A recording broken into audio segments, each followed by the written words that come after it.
Hi, I'm Barbara. I work at the Gettysburg Library, and today I'm going to be reading from Bram Stoker's Dracula, Chapter 15. Dr. Seward's diary continued. For a while, sheer anger mastered me. It was as if he had, during her life, struck Lucy on the face.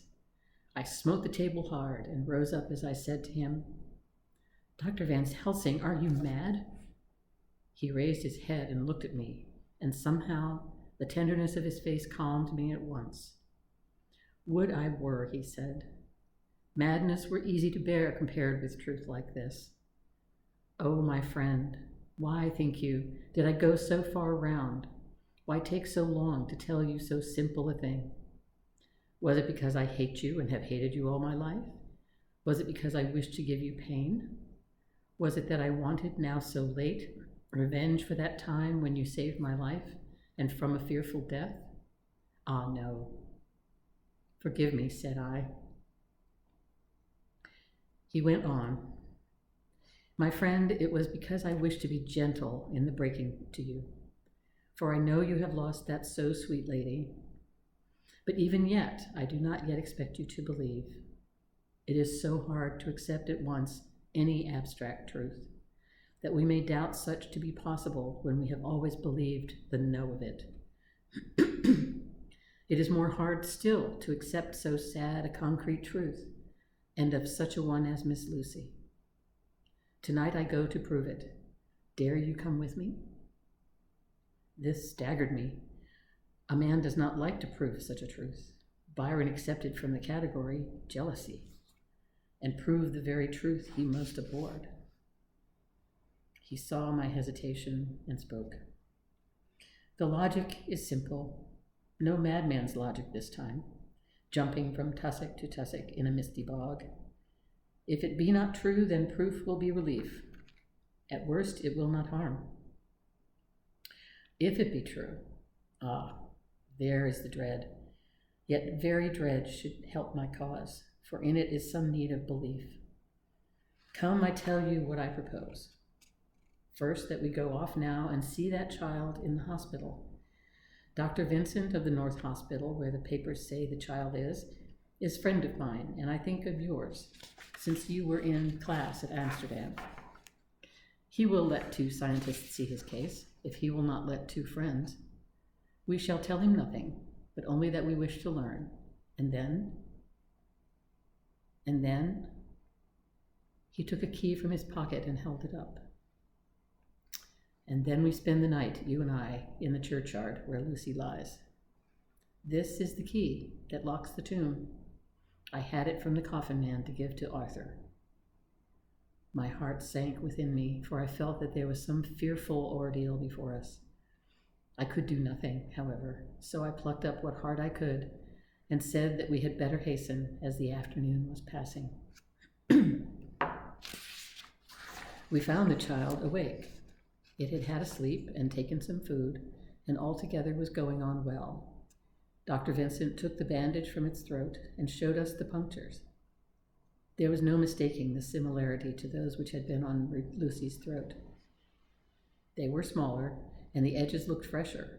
That was all.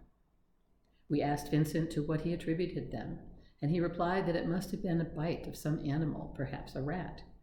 But for his own part, he was inclined to think that it was one of the bats which are so numerous in the northern heights of London. Out of so many harmless ones, he said, there may be some wild specimen from the south of a more malignant species. Some sailor may have brought one home and it managed to escape, or even from the zoological gardens, a young one may have got loose, or one be bred there from a vampire. These things do occur, you know. Only 10 days ago, a wolf got out, and was, I believe, traced up in this direction. For a week after, the children were playing nothing but Red Riding Hood on the heath, and in every alley in the place until this Bloofer lady scare came along, since when it has been quite a gala time with them. Even this poor little mite, when he woke up today, asked the nurse if he might go away. When she asked him why he wanted to go, he said he wanted to play with the Bloofer lady. I hope, said Van Helsing, that when you are sending the child home, you will caution its parents to keep strict watch over it. These fancies to stray are most dangerous, and if the child were to remain out another night, it would probably be fatal. But in any case, I suppose you will not let it away for some days. Certainly not, for a week at least. Longer if the wound is not healed. Our visit to the hospital took more time than we had reckoned on, and the sun had dipped before we came out. When Van Helsing saw how dark it was, he said, "There is no hurry. It is more late than I thought. Come, let us seek somewhere that we might eat, and then we shall go on our way." We dined at Jack Straw's Castle, along with a little crowd of bicyclists and others who were genially noisy. About 10 o'clock, we started from the inn. It was then very dark, and the scattered lamps made the darkness greater when we were once inside their individual radius. The professor had evidently noted the road we were to go, for he went on unhesitatingly. But as for me, I was in quite a mix-up as to locality. As we went further, we met fewer and fewer people, till at last we were somewhat surprised when we met even the patrol of horse police going their usual suburban round. At last, we reached the wall of the churchyard, which we climbed over, with some little difficulty, for it was very dark, and the whole place seemed so strange to us. We found the western rotunda. The professor took the key, opened the creaky door, and standing back politely, but quite unconsciously, motioned me to precede him. There was a delicious irony in the offer, in the courtliness of giving preference on such a ghastly occasion. My companion followed me quickly, and cautiously drew the door to, after carefully ascertaining that the lock was a falling and not a spring one. In the latter case, we should have been in a bad plight. Then he fumbled in his bag, and taking out a matchbox and a piece of candle, proceeded to make a light. The tomb in the daytime, and when wreathed with fresh flowers, had looked grim and gruesome enough. But now, some days afterwards, when the flowers hung lank and dead, their whites turning to rust and their greens to brown, when the spider and the beetle had resumed their accustomed dominance, when time-discolored stone and dust-encrusted mortar and rusty, dank iron and tarnished brass and clouded silver plating gave back the feeble glimmer of a candle, the effect was more miserable and sordid than could have been imagined. It conveyed more irresistibly the idea that life, animal life, was not the only thing which could pass away. Van Helsing went about his work systematically, holding his candle so that he could read the coffin plates, and so holding it that the sperm dropped in white patches which congealed as they touched the metal. He made assurance of Lucy's coffin. Another search in his bag, and he took out a turn screw. "What are you going to do?" I asked. "To open the coffin.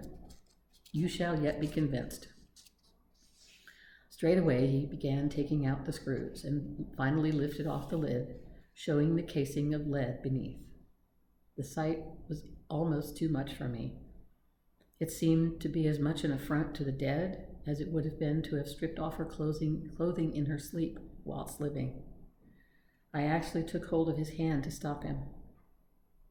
He only said, "You shall see," and again fumbling in his bag, took out a tiny fret saw. Striking the turn screw through the lead with a swift downward stab, which made me wince, he made a small hole, which was, however, big enough to admit the point of the saw. I had expected a rush of gas from the weak old corpse. We doctors who have had to study our dangers have to become accustomed to such things, and I drew back towards the door. But the professor never stopped for a moment. He sawed down a couple of feet along one side of the lead coffin, and then across, and down the other side. Taking the edge of the loose flange, he bent it backwards towards the foot of the coffin, and holding up the candle into the aperture, motioned me to look. I drew near and looked. The coffin was empty. It was certainly a surprise to me and gave me a considerable shock, but Van Helsing was unmoved. He was now more sure than ever of his ground, and so emboldened to proceed in his task. "Are you satisfied now, friend John?" he asked. I felt all the dogged argumentativeness of my nature awaken within me as I answered him. I am satisfied that Lucy's body is not in that coffin, but that only proves one thing. And what is that, friend John? That it is not there. That is good logic, he said, so far as it goes. But how can you account for it not being there? Perhaps a body snatcher, I suggested. Some of the undertaker's people may have stolen it. I felt that I was speaking folly, and yet it was the only real cause which I could suggest. The professor sighed. "Ah, well," he said, "we must have more proof. Come with me." He put on the coffin lid again, gathered up all his things and placed them in the bag, blew out the light and placed the candle also in the bag. We opened the door and went out. Behind us, he closed the door and locked it. He handed me the key, saying, "Will you keep it? You had better be assured."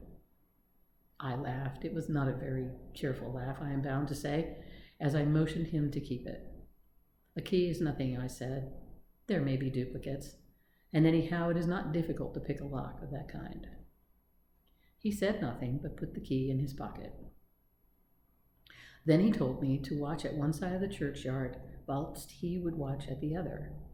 I took my place behind a yew tree, and I saw his dark figure move until the intervening headstones and trees hid it from sight. It was a lonely vigil. Just after I had taken my place, I heard a distant clock strike 12, and in time came 1 and 2. I was chilled and unnerved, and angry with the professor for taking me on such an errand, and with myself for coming. I was too cold and too sleepy to be keenly observant, and not sleepy enough to betray my trust, so altogether I had a dreary, miserable time. Suddenly, as I turned around, I thought I saw something like a white streak moving between 2 dark yew trees at the side of the churchyard farthest from the tomb. At the same time, a dark mass moved from the professor's side of the ground and hurriedly went towards it. Then I too moved, but I had to go around headstones and railed-off tombs, and I stumbled over graves. The sky was overcast, and somewhere far off, an early cock crew. A little way off, beyond a line of scattered juniper trees, which marked the pathway to the church, a white, dim figure flitted in the direction of the tomb. The tomb itself was hidden by trees, and I could not see where the figure disappeared. I heard the rustle of actual movement where I had first seen the white figure, and coming over, found the professor holding in his arms a tiny child. When he saw me, he held it out to me and said, "Are you satisfied now?" "No," I said in a way that I felt was aggressive. "Do you not see the child?" "Yes, it is a child, but who brought it here, and is it wounded?" I asked. "We shall see," said the professor, and with one impulse we took our way out of the churchyard, he carrying the sleeping child. When we had got some little distance away, we went into a clump of trees and struck a match and looked at the child's throat. It was without a scratch or scar of any kind. "Was I right?" I asked triumphantly. "We were just in time," said the professor, thankfully. We had now to decide what we were to do with the child, and so consulted about it. If we were to take it to a police station, we should have had to give some account of our movements during the night. At least we should have had to make some statement as to how we had come to find the child. So finally we decided that we would take it to the heath, and when we heard a policeman coming, would leave it where he could not fail to find it. We would then seek our way home as quickly as we could. All fell out well. At the edge of Hampstead Heath, we heard a policeman's heavy tramp, and laying the child on the pathway, we waited and watched until he saw it as he flashed his lantern to and fro. We heard his exclamation of astonishment, and then we went away silently. By good chance, we got a cab near the Spaniards and drove to town. I cannot sleep, so I make this entry, but I must try to get a few hours' sleep, as Van Helsing is to call for me at noon. He insists that I shall go with him on another expedition.